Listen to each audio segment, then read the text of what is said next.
Famous people जो है वो कन्वर्ट जो इस्लाम की तरफ जो आए, कन्वर्टेड टू इस्लाम। ठीक है, तो उस बारे में वीडियो है, तो वीडियो को स्टार्ट करते हैं, देखते हैं। दोस्तों, क्या आप जानते हैं कि इंडिया की सबसे ब्लॉकबस्टर मूवी केजीएफ के सबसे खतरनाक विलेन गरौड़ा हिंदू मजहब से मस्जिद तक कैसे पहुंच गए, और क्या हुआ जब एक ख्वाब देखकर चर्च के पादरी ने अपने समेत 10,000 लोगों को कलमा पढ़कर मुसलमान कर दिया। प्लस किस तरह मुसलमानों को दहशतगर्द समझने वाला एक हिंदू लड़का खुद कलमा पढ़कर मुसलमान हो गया था। वेल, आज की इस वीडियो में मैं आपको कुफर छोड़कर इस्लाम कबूल करने वाले दुनिया के सबसे लकी लोगों के बारे में बताने जा रहा हूँ। तो शुरू करते हैं अपना काउंटडाउन।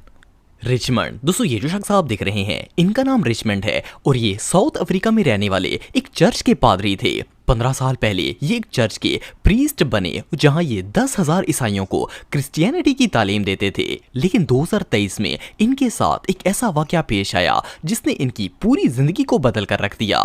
एक दिन ये अपने रूम में सो रहे थे कि इन्होंने ख्वाब में एक अजीब सी आवाज सुनी। इसमें इन्हें कहा जा रहा था कि अपने तमाम स्टूडेंट से कहें कि वो सफेद कपड़े पहन लें। जब इनकी आंख खुली तो इन्होंने सोचा कि सफेद कपड़े तो आम तौर पर मुसलमान ही पहना करते हैं, लेकिन इन्होंने कोई रिएक्शन नहीं दिया और इसे ख्वाब समझकर छोड़ दिया। लेकिन अगली रात इन्होंने फिर से वही ख्वाब देखा और यही अल्फाज सुने। हैरानगी की बात यह है कि तीसरे दिन इन्हें फिर से वही ख्वाब आया, जिसमें इस आवाज में काफी ज्यादा गुस्सा भी लग रहा था, जैसे ये आवाज इन्हें ऐसा करने के लिए फोर्स कर रही है। जब ये ख्वाब से बेदार हुए तो इनके दिल पर एक अजीब सी कैफियत तारी हो गई। इन्होंने अपने सारे शागिर्दों को इकट्ठा कर लिया और इनसे कहा कि वो सब कल सफेद कपड़े पहनकर चर्च आएं। वेल, इस्लाम के बारे में इब्राहिम ने पहले सुन तो रखा था, लेकिन इस ख्वाब ने इनका दिल इस हद तक बदल दिया था कि जब सुबह इनके 10,000 शागिर्द सफेद कपड़े पहनकर इनके सामने हाल में खड़े हुए तो रिचमंड ने बेसाख्ता इन सब से कहा कि वो चाहते हैं कि इन समेत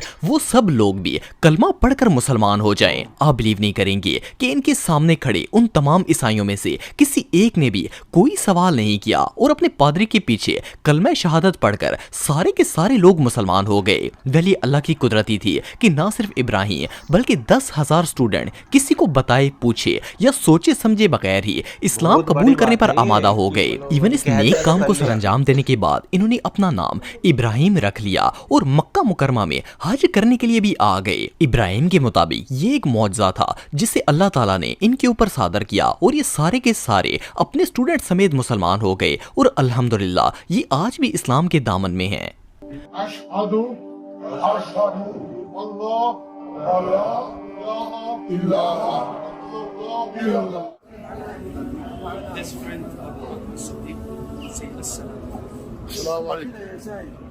This is the truth. I've got to go.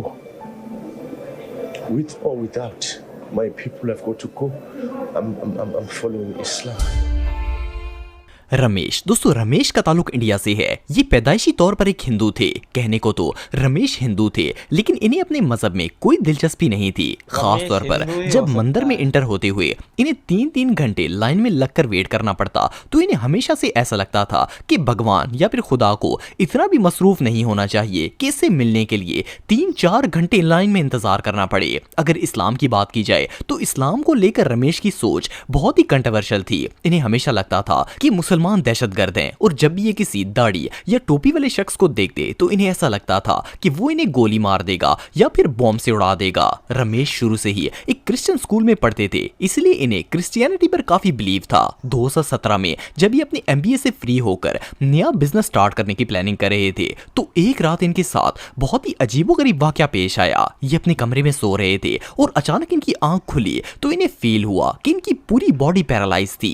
इन्होंने अपने हाथों पांव को हिलाने की बहुत कोशिश की, लेकिन कोई फायदा नहीं हुआ। इनकी जबान को छोड़कर पूरे जिस्म पर फालिज पड़ चुका था। ये इतना शदीद डर गए कि खौफ से अपनी खुदाओं को आवाज देना शुरू कर दी, लेकिन फिर भी इनकी बॉडी में कोई मूवमेंट नहीं आई। रमेश का कहना था कि इन्होंने सबसे पहले अपने भगवानों के नाम लिए और फिर जीसस क्राइस्ट को भी पुकार लिया, लेकिन कोई फायदा नहीं हुआ। फिर अचानक से इनके मुंह से अल्लाह अकबर के अल्फाज निकले। हालांकि रमेश को ना तो ये अल्फाज पहले आते थे और ना ही इनका मतलब पता था। इन्हें ऐसा फील हो रहा था जैसे इनकी जबान इन्हें ये बोलने पर मजबूर कर रही है और खुद ब खुद इनके मुंह से ये अल्फाज अदा हो रहे हैं। खैर जैसे ही रमेश ने अल्लाह अकबर पढ़ा, इनकी बॉडी बिल्कुल नॉर्मल कंडीशन में आ गई। इन्हें बिलीव ही नहीं हो रहा था कि ये दो अल्फाज हैं या फिर कोई जादू है। इन्होंने उसी वक्त गूगल पर अल्लाह अकबर का मतलब सर्च किया और पूरी रात अल्लाह और इस्लाम के बारे में पढ़ते रहे। जब सुबह ये उठे तो इनकी पूरी लाइफ बदल चुकी थी और ये कलमा पढ़कर उसी वक्त मुसलमान हो गए। बहरहाल जो भी हो, बेशक अल्लाह ताला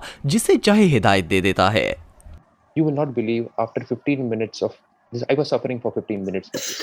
Approximately 15 minutes I was just calling out to these people. Nothing worked. And then you will not believe, my tongue said Allahu Akbar and my body completely released. Assalamu alaikum wa rahmatullahi wa barakatuh. Alhamdulillah, inshallah, the month of Ramadan is right on the corner. And I thought it is a very important reminder, first and foremost for myself and for others, that Allah blessed us with this beautiful, beautiful month for our self-rectification. रामाचंद्रा Raju. दोस्तों अगर आपने KGF movie देखी है तो आप इस film के सबसे खतरनाक विलन गरौड़ा को जानते होंगे। KGF में विलन का ये रोल रामाचंद्रा राजू नामी एक एक्टर ने प्ले किया था। KGF के अलावा भी राजू बहुत सी ब्लॉकबस्टर साउथ इंडियन मूवीज में काम कर चुके हैं, जिनमें सलार, बदावा और भला थंदरा वगैरह शामिल हैं। आपको जानकर हैरानगी होगी कि रामाचंद्रा असल में एक्टर थे ही नहीं, बल्कि KGF फिल्म के हीरो यश के ड्राइवर और बॉडीगार्ड थे। फिल्म के डायरेक्टर ने इनकी पर्सनैलिटी की वजह से इन्हें फिल्म में विलन का रोल दे दिया था और इन्होंने अपनी जबरदस्त एक्टिंग से मूवी में कमाल कर दिखाया था। वैसे तो राम मजहबी एतबार से एक हिंदू घर से ताल्लुक रखते हैं, लेकिन इसी साल रमजान के महीने में इनकी एक वीडियो सोशल मीडिया पर वायरल हुई जिसमें ये मस्जिद गए हुए थे और इन्होंने बाकायदा कमीज शलवार और सर पर टोपी भी पहनी हुई थी। ये ना सिर्फ मस्जिद के इमाम और सारे मुसलमानों से मिल रहे थे, बल्कि मुसलमानों ने इनका बाकायदा इस्तकबाल करके इनके सर पर रुमाल भी बांध दिया। सोशल मीडिया के मुताबिक तो इन्होंने इस्लाम कबूल कर लिया है, लेकिन इन्होंने बाकायदा इस बात का कोई ऐलान वगैरह नहीं किया। बहरहाल जो भी हो, मुस्लिम आउटफिट में तो इनका पूरा का पूरा कैरेक्टर ही बदल गया है।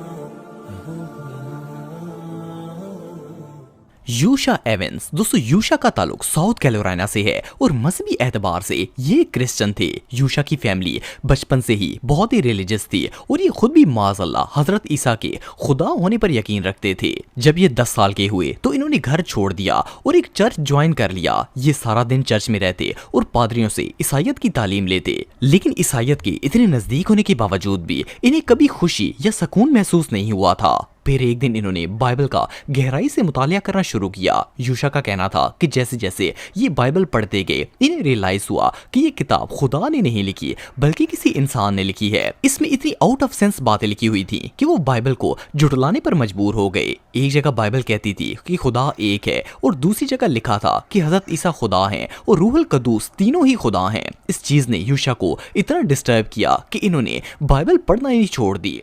The Bible does not teach the Trinity. Jesus did not teach the Trinity. And the Bible is not an inerrant book. It is a book full of errors. इत्तफाक से उन्हीं दिनों में यूशा की एक मुसलमान लड़के से दोस्ती हो गई। एक दिन उस मुसलमान लड़के ने इन्हें अपने साथ मस्जिद में जुम्मा पढ़ने की दावत दी और ये भी वहां चले गए। मस्जिद में जब इमाम खुतबा दे रहे थे तो यूशा को एक अलग ही सुकून महसूस हुआ। जब नमाज खत्म हुई तो यूशा सीधा इमाम के पास चले गए और इनसे कहा कि क्या इनके पास अपने मजहब की कोई दलील है। इमाम साहब ने इन्हें अपने ऑफिस में बुला लिया और इनके हाथ में कुरान पाक थमा दिया। इन्होंने यूशा को कहा कि ये अल्लाह की किताब है और वो इसे घर ले जाएं और इसे अच्छी तरह पढ़ लें, फिर देखें क्या होता है। चुनाचा यूशा कुरान घर ले गए और इसे पढ़ना स्टार्ट कर दिया। इनका कहना था कि जब ये दूसरे पारे पर पहुंचे तो वहां पर लिखा हुआ था कि ये किताब गलतियों से पाक है। इन अल्फाज ने यूशा को उकसाया और वो कुरान के अंदर से गलतियां निकालने की कोशिश करने लगे। एक वीक तक इन्होंने कुरान को दिन रात स्टडी किया और इसमें से गलती निकालने की हर मुमकिन कोशिश की, लेकिन बजाय इसके कि गलतियां निकालते, कुरान मजीद ने यूशा को